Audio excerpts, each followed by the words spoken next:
Thanks for hanging out today on Inside South Florida. This week, we are highlighting Feeding South Florida and their great efforts in providing food for those who need it. Miriam stopped by headquarters and spoke to the president and CEO of the organization, Paco Velez, as they gear up to roll out new programs to continue helping our communities.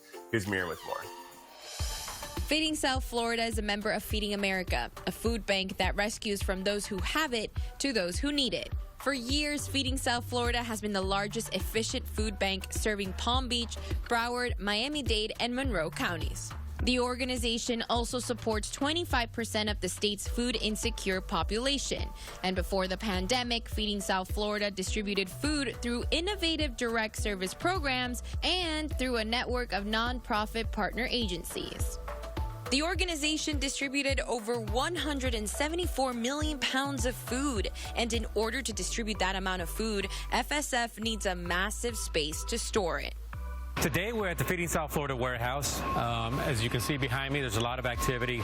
Our warehouse team is offloading trucks. They're picking orders for tomorrow's deliveries and distributions. And this is really where all the food comes in and all the food gets packed and goes out. Everything that our volunteers pack every single day comes back out here, and it gets put on a rack, and it gets put online for our agencies to order, and gets picked and gets shipped out. From produce to non-perishable items, you will find a variety of foods in the warehouse. The type of food that you're going to find here at Feeding South Florida is really anything that you can find at a grocery store. You're going to find protein items. You're going to find our fruits and vegetables, grains, some snacks, things like that. We do have a cold storage space back there where we have a pretty significant size cooler and a huge drive-in freezer as well. Feeding South Florida has not needed the support of the community as much as it does today. They need more food, volunteers, and most importantly, more funding. Paco says this, and with the help of our local leaders, hopefully this will address hunger and poverty in the long term. In order to address hunger and poverty in South Florida, Feeding South Florida has to look beyond just serving the people in line for food assistance. We also have to shorten that line. And for us, shortening that line looks a couple of different ways. First and foremost is making sure that we're bringing to our policymakers and elected officials all the issues that are affecting our families.